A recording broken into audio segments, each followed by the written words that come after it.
Okay. He told me, we were dating at that time, and he told me that God had called him to preach. And I was so surprised. I think that was in 1974 that he told me that, and he would begin his change.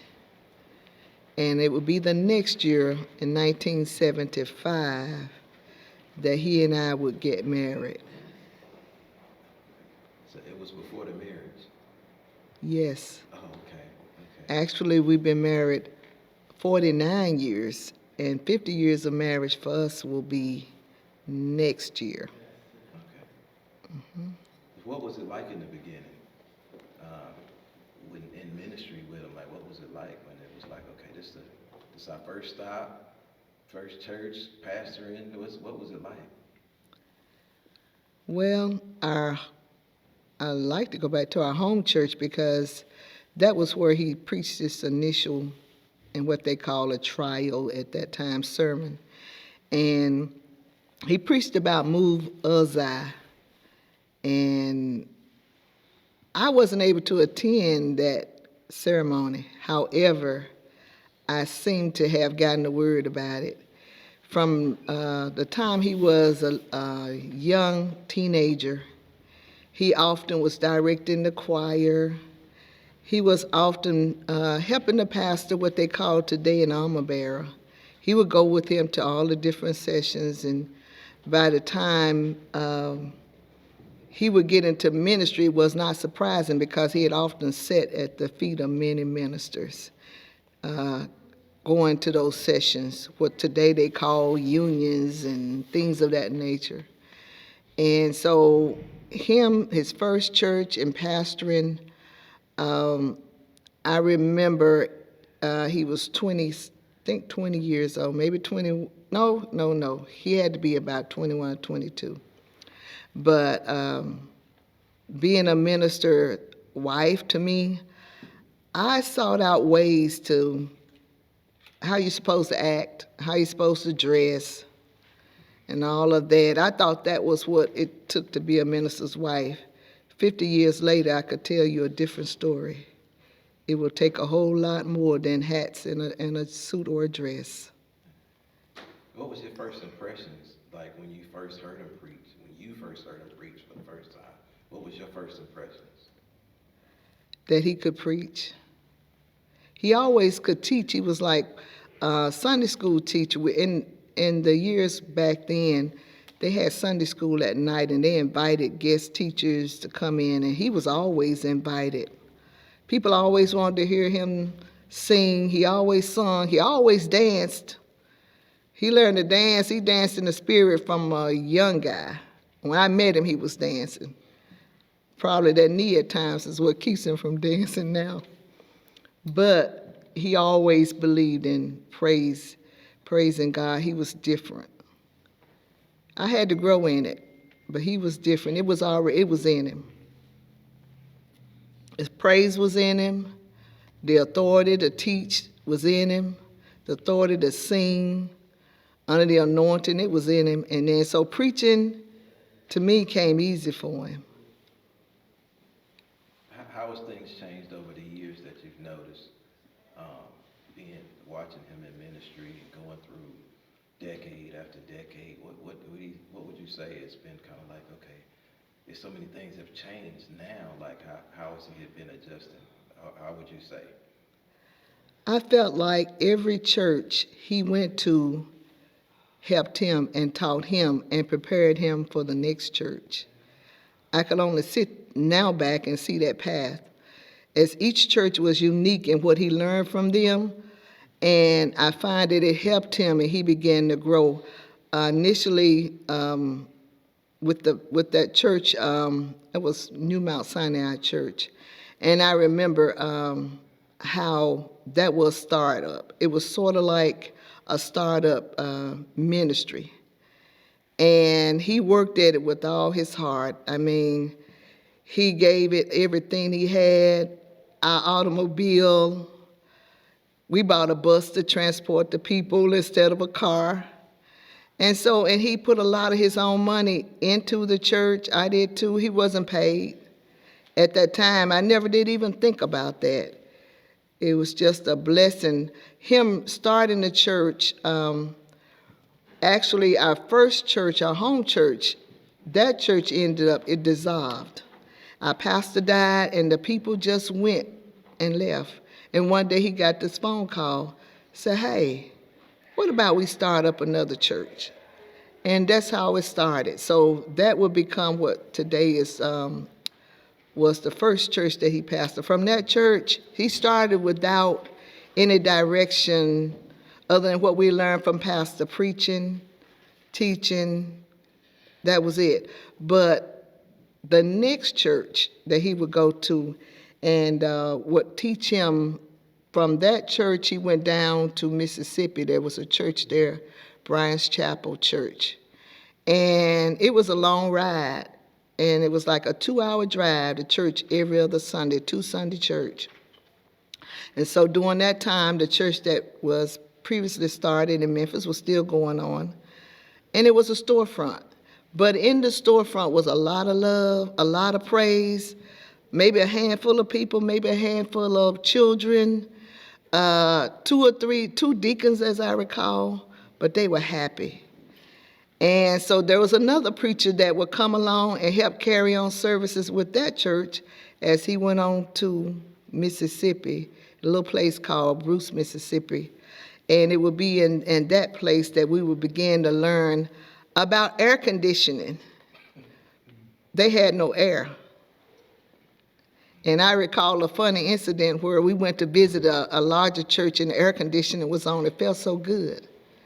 And our people were complaining. They were saying, it's so hot in here, it's so hot in here. I remember that we learned to appreciate the air conditioning. Mississippi was a beautiful place. They could cook. Food was good. They fed us every Sunday at somebody's house. Every Sunday. They were good people. And during those times, I think he would begin to change. So we go from a storefront. Now we're in a church that's been established. And there was family there around, and it was a good time. And he ended up having to make a transition on his job. He lost his job, and that losing his job would end up causing us to make a decision to leave our family, everything that we were used to, and come to a place called Fayetteville, North Carolina. Little did we know that that job assignment was for better. Better would come in North Carolina. And so we left. Maurice, little boy, maybe 2, I don't know, 1.5, but we took off. And we headed here and we got to Mount Sinai Church. It would be there that we met an awesome pastor, church family, Pastor Aaron Johnson and Sister Maddie Johnson, Jamel, all of those people Mount Sinai, and we found so much love there. And they just took us in. And then after we left there, we would go to First New Light Church. We went to First New Light Church. It was a 2 Sunday church as well.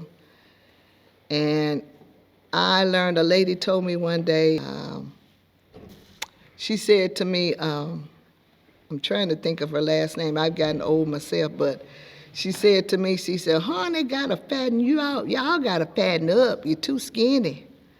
And Lord, I would learn to like butter beans and chitlins and all kinds of good stuff.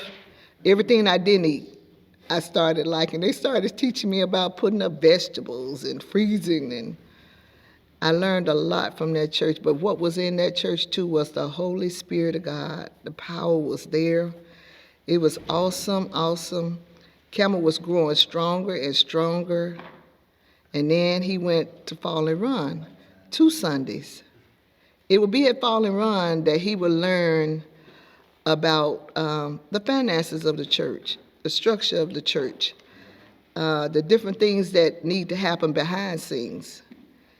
I think that church taught him a lot about finances of the church. And it was good people there. They just we just loved them. 2 different churches, but awesome people.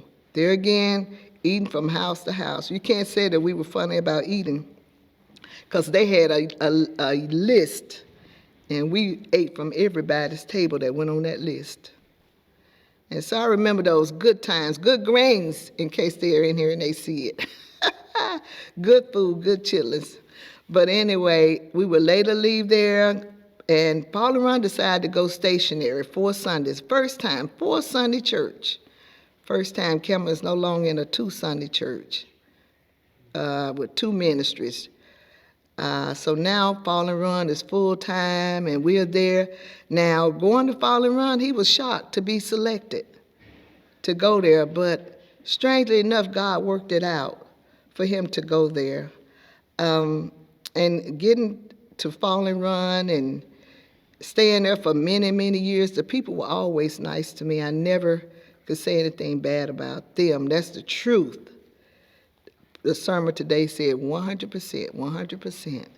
And so we would leave Fall and Run, and then we would head to Mount Calvary 12 or 14 years later. Was that Fall and Run? I can't remember the years, at least 12 or 14. And then he said to me one day, he said, I think I'll test the water. I said, you going to test the water? He said, I think so.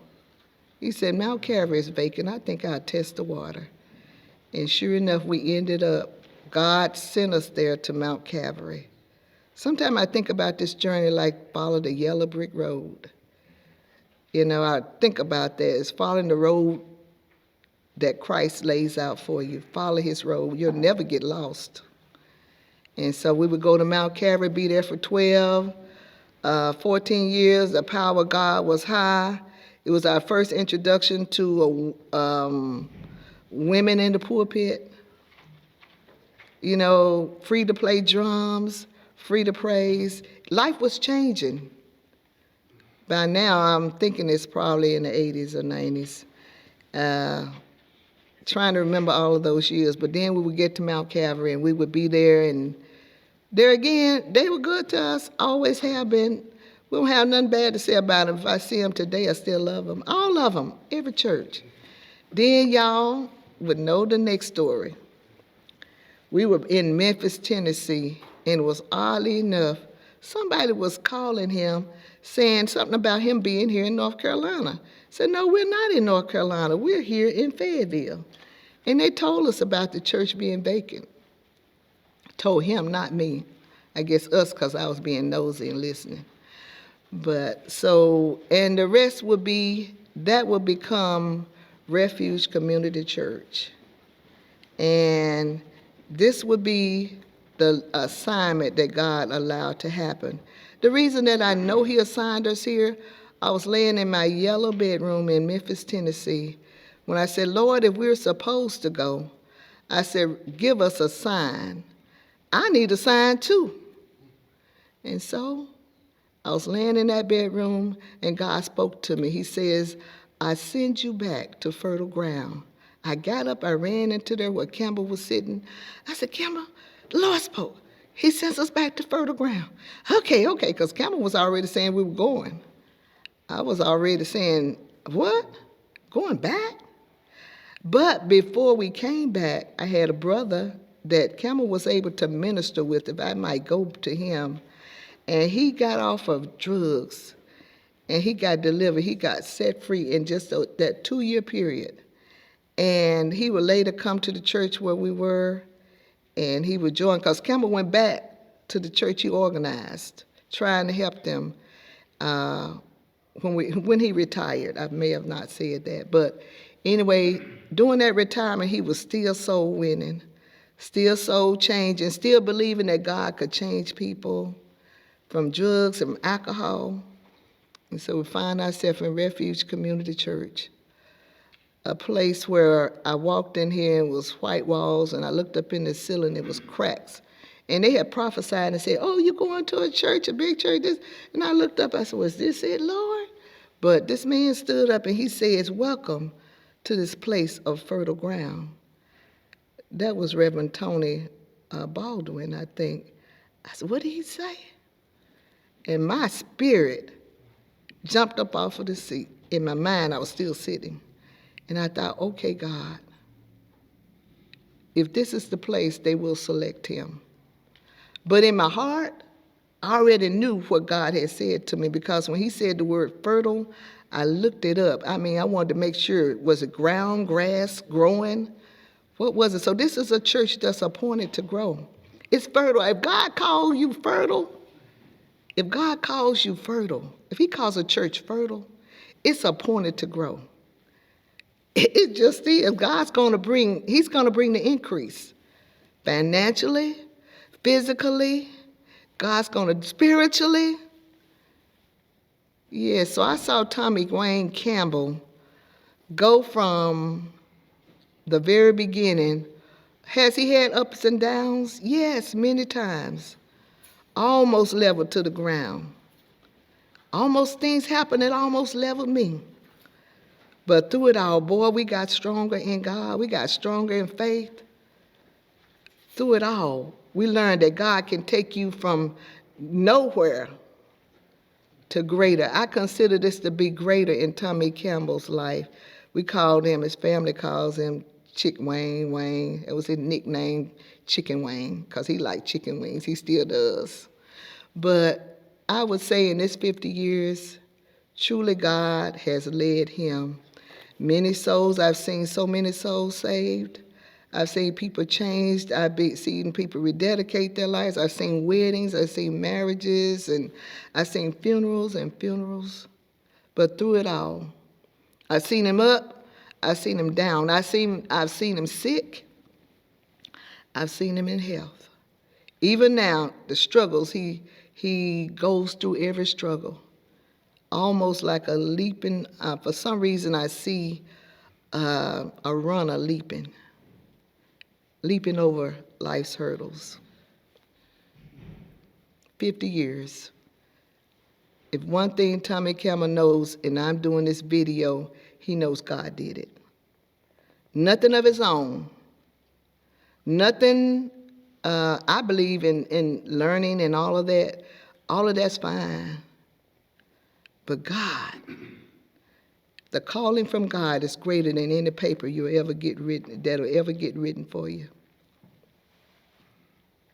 What would you say is probably his greatest attribute, like personally, personality-wise? What was his greatest attribute you think that's kind of kept him going all this time? Humor, natural humor. I don't think Fred Sanford had anything on him. He naturally has a sense of humor. He doesn't even have to think about it. His mama had it. His sister Edna has it, in case she sees this video. Natural sense of humor, could tell jokes right off of their head. He grew up in it. He grew up loving people from day one and even unto now. He says always, pastors need to get among the sheep. They need to smell like the sheep. He means that pastors have to connect with the sheep to be a good pastor. After 50 years, what would I give to him greatest connecting, being among the sheep, smelling like the sheep is what he calls it.